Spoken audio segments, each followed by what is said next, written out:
Hi hello అందరికీ అందరు బాగున్నారా? Welcome back to my channel. ఈ వీడియోలో వచ్చేసి నేను తిరుపతిలో సాంబార్ రైస్ పెడతారు కదండి, ఆ సాంబార్ రైస్ ప్రిపరేషన్ చూపిస్తున్నాను. తిరుపతిలో మనం దర్శనం అయినా కానీ దర్శనం ముందు కానీ మనం తిరుపతి పైన అలా కొంచెం టైం పైన చేస్తున్నప్పుడు తిరుగుతున్నప్పుడు సాంబార్ రైస్ పెడతారు. సాంబార్ రైస్ తింటాం మనం ఎప్పుడు వెళ్ళినా కూడా.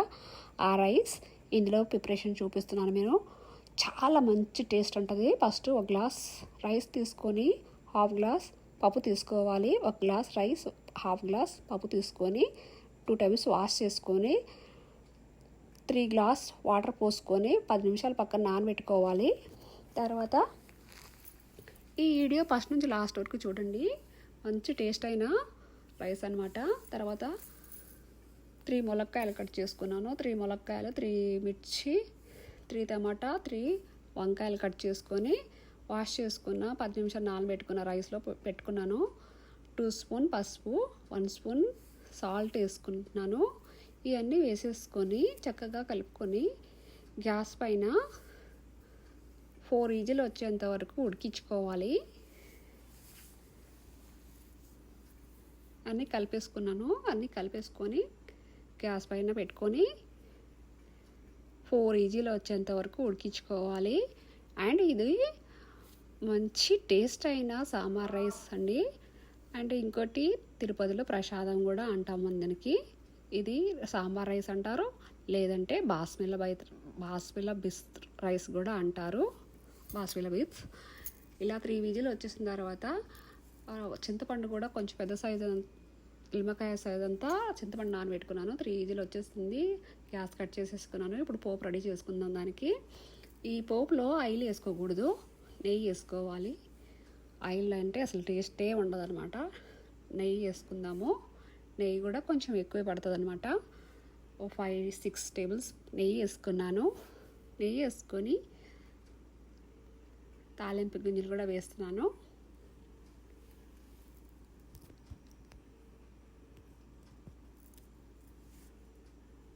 కొంచెం తాలింపు గింజలు కొంచెం ఫ్రై అయిన తర్వాత ఆయిల్ వేడైపోయి తాలింపు గింజలు ఫ్రై అయిన తర్వాత 3 ఎండుమిర్చి వేస్తున్నాను.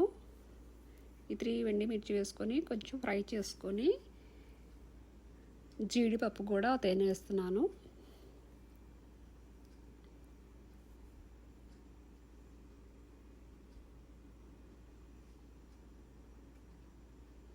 మిర్చి కూడా ఫ్రై అయిపోతుంది, చూసారా? ఇప్పుడు 10 జీడిపప్పు వేసాను. జీడిపప్పు చాలా ఫాస్ట్గా ఫ్రై అయిపోతుంది. 5 ఏమో వెల్లుల్లిపాయలు పొట్టు తీసుకొని దంచుకున్నాను.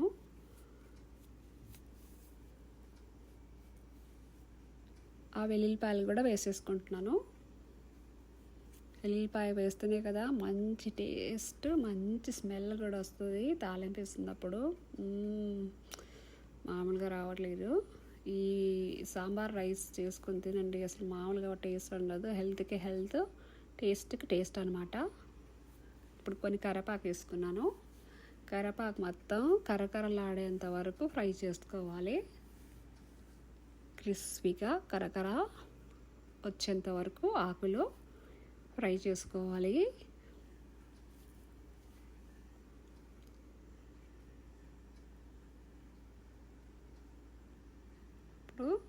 చిటికెడంతా ఇంగువ వేస్తున్నాను. లాస్ట్కి ఇంగువ వేసుకోవాలండి. ఇంగువ వేసుకున్న తర్వాత గ్యాస్ కట్ చేసుకోవాలి.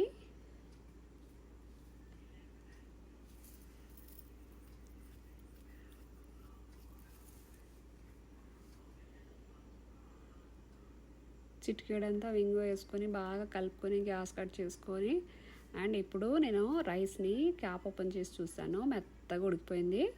ఇది మరి పలుకు ఉడకూడదండి, అందుకే కొంచెం వాటర్ కూడా ఎక్కువ వేసుకోవాలి. 1 గ్లాస్ రైస్, 1/2 గ్లాస్ పప్పు కాబట్టి 1.5 గ్లాస్ అంట టోటల్. 1.5 గ్లాస్కి 3 గ్లాస్ వాటర్ పోసుకుంటే కొంచెం మెత్తగా ఉడికిపోద్ది అనమాట. తక్కువ వేసుకుంటే కొంచెం పలుకు ఉంటుంది. పలుకు ఉంటే బాగుండదు, మరి మెత్తగా ఉంటేనే కూడా బాగుండదు. మీడియంలో ఉండాలి. 1.5 గ్లాస్కి 3 గ్లాస్ పోసుకోవాలన్నమాట. చూసారా, అన్నీ కలిపేసుకున్నాను. ఇప్పుడు చింతపండు రసం కూడా వేసేసుకుంటున్నాను. చింతపండు రసం కూడా చాలా ఇంపార్టెన్స్. పుల్లగా చాలా టేస్ట్ ఉంటుంది అన్నమాట. ఇది రైస్ పడితే ఈ రైస్లో పెట్టుకుందాం, లేదంటే ఈ రైస్లో ఇంత వాటర్ పెట్టుకుంటే అంత వాటర్ వేసుకుందాం, లేదంటే వాటర్ కూడా కొంచెం ఎక్కువ వేసుకొని తాలింపు వేసుకుంటే చాలా బాగుంటుంది. ఇలా మనం మొత్తం కలిపేసుకున్నాము. ఇప్పుడు తాలింపు కూడా దీంట్లో వేసేసుకుందాము. నేను కొంచెం టైర్డ్గా ఇప్పుడే తింటాం కాబట్టి కొంచెం టైర్డ్గానే కలుపుకుంటున్నాను. తర్వాత 1-2 అవర్స్ అయిన తర్వాత చల్లగా అయిపోయి కొంచెం గట్టిగా అయిపోద్ది. తర్వాత కూడా మనం వాటర్ వేసుకొని వేడి చేసుకొని తినేయవచ్చు, ఈవినింగ్ కానీ మార్నింగ్ కానీ. నేను మార్నింగ్ చేసుకుంటున్నాను. ఇప్పుడు దీంట్లో తాలింపు వేసుకుంటున్నాను. తాలింపు వేసుకొని మొత్తం కలిపేసుకొని తినేటప్పుడు నెయ్యి వేసుకొని తింటే సూపర్గా ఉంటుంది. తర్వాత ఈవినింగ్ తినాలనుకుంటే కొంచెం వాటర్ వేసుకొని లూజ్గా కలుపుకొని వేడి చేసుకొని తింటే ఇంకా బాగుంటుంది ఈవినింగ్.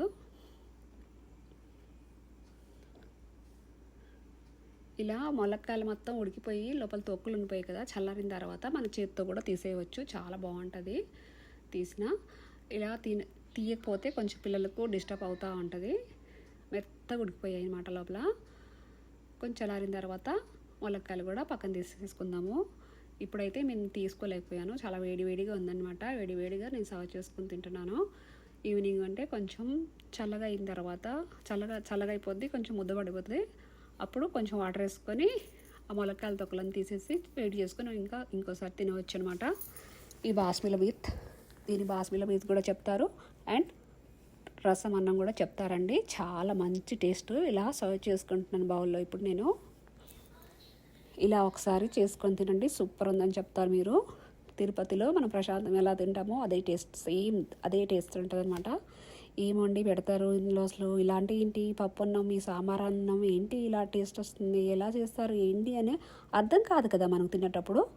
సేమ్ ఇలాగే చేస్తారు, అదే టేస్ట్ వస్తుంది అనమాట.